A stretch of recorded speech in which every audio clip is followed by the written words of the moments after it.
Hey there, CPO here, and I gotta tell you, I feel like a kid at Christmas time. I have boxes and packages and freight deliveries coming constantly right now between my build, the overclocked build, and then the build we're doing for my son, the 2004 TJ, yet to be named. I think we have a name, but I'm not telling you right now. It's just been amazing. So what I'm gonna do for you this video is show you one of my latest additions to overclock, that guy, and that is going to be this.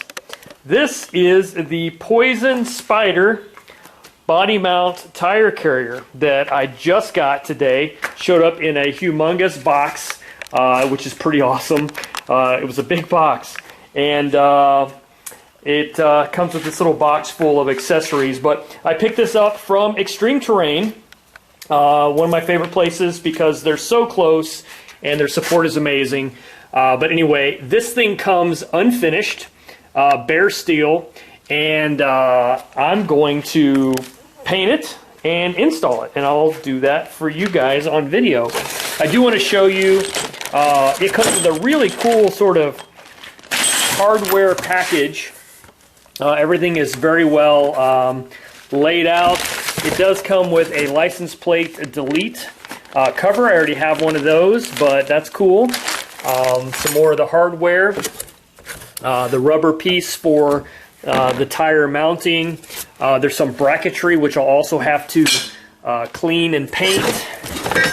And this piece that mounts to the body side. So all kinds of cool stuff here. But what I'm going to do to start with is get this cleaned down and prep it for paint. That's where all the hard work has to happen. So I'll show you my process. I actually learned a lot about painting on this roll bar. Taught me a lot taking care of this guy, but I think I got pretty good at it. So I'm going to use the same techniques I used on the roll bar, except I'm going to use a different paint. I'm going to use a bed liner from Duplicolor to give me a little bit more of a rugged texture look that will better match some of my other things like the bumpers and the sliders. So anyway, what I do to prep this, I'm going to first wash it with water and soap, just Dawn dish soap, and get all the grease. Basically, I'm going to degrease it using good old-fashioned soap and water. Then I'm going to let it dry, and then I'm going to OSPO it and let it dry again, and give it at least 24 hours to dry, and then after that I'll be ready to prime it. So let's get this going. Alright, here's what I'm using. A good old-fashioned Scotch-Brite pad and some Dawn. Now, I'm not a professional painter, but this process has worked well for me, so I'm going to repeat it.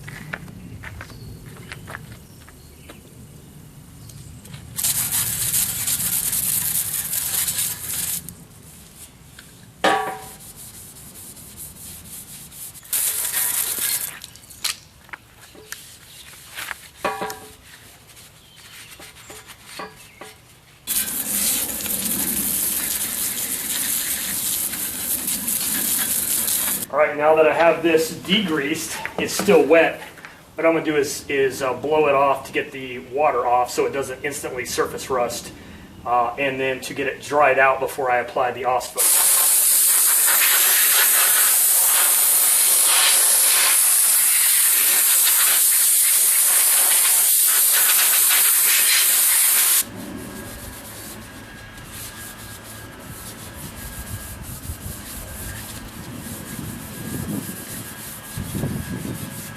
Alright, so the next thing I took care of on this was using OSPO to basically spray down and wipe down all of the metal parts. OSPO is a rust conversion, contains phosphoric acid, and it's a great preparation agent. So I use a different Scotch-Brite pad and in the OSPO, and just wipe it all down and trying to get this chemical in all to the cracks and crevices, and then spray it all down, and then let it dry again.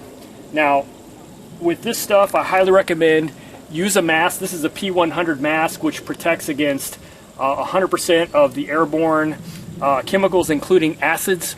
It's an industrial sort of level, so well worth the 40 or 50 bucks or whatever it is for this thing. Also use gloves. I use a thicker glove for this because I find that the thin gloves, like the 2 mil, 3 mil, tend to tear on the metal. So those are actually like a 9 mil, pretty thick gloves, and they don't tear on me.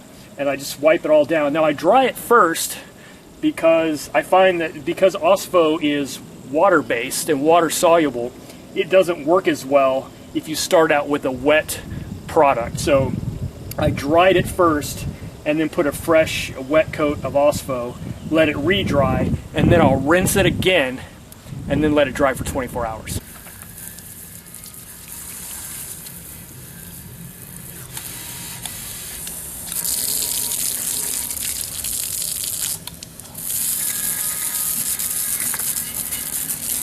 All right, rinsed and drying once again. One tip is after you've got it clean, never going to touch it again with my bare hands until the final coat of paint is on.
All right, so here's the finished, painted, and ready to install product, including I went ahead and just painted these interior bracings the same way, even though they're inside, to protect them from rust. Those are the replacement hinge brackets, and this is for the latch mechanism.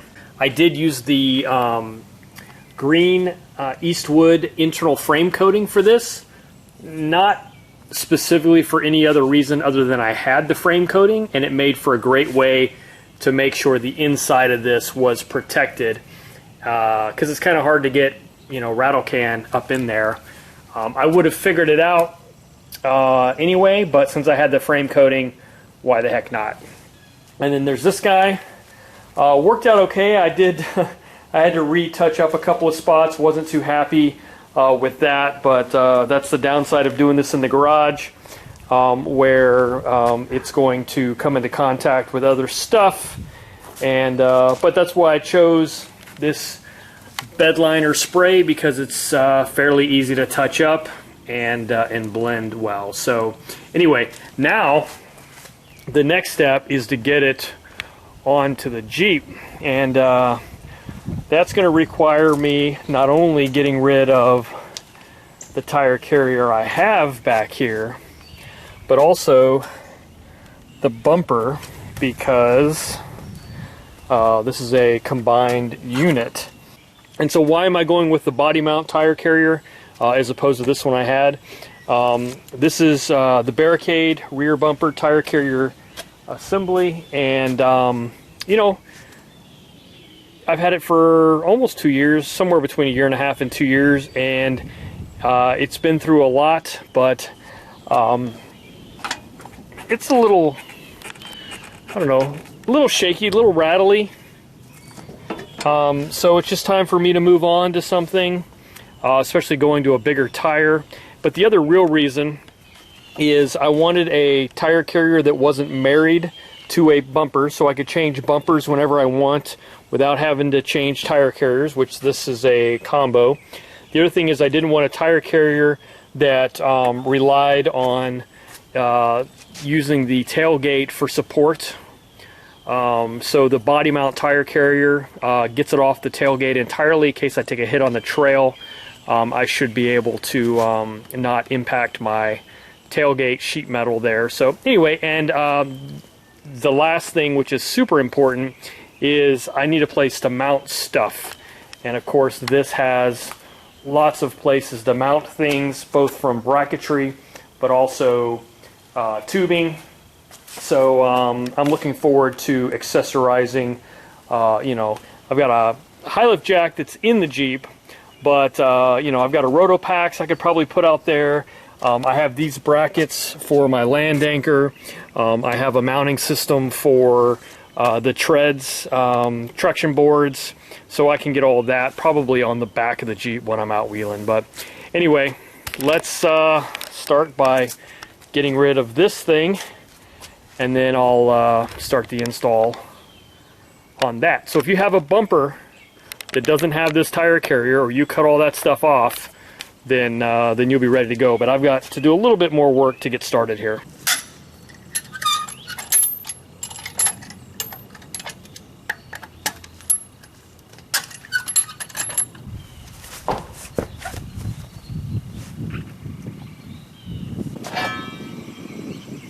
Won't be needing this anymore, and I can't really use this anymore, and that makes me sad. You guys have probably seen my DIY third brake light. It's worked out really well, but because of the way the tire sits in the new tire carrier, this isn't going to be the right solution. So people often ask me what I use to wrap my wires, and I use this loom. It's a heat resistant, UV resistant, chemical resistant wire loom, and that's what I have running in here. Is my backup camera wiring, and my third brake light, and my license plate light, all into that with these quick waterproof connectors. So I'm going to probably have to change some of this out in the new setup, but for now I'm just going to let it hang out of the way. Alright, it's going to look a little strange, but I took off that old rear bumper. Frame's in really good shape. I'll probably do some rust stuff on this while I have it all apart before I put on the new rear bumper.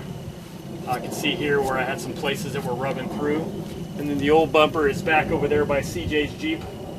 Might make a good project bumper for somebody, but for now it doesn't fit my needs at all. So time to start working on the tire carrier.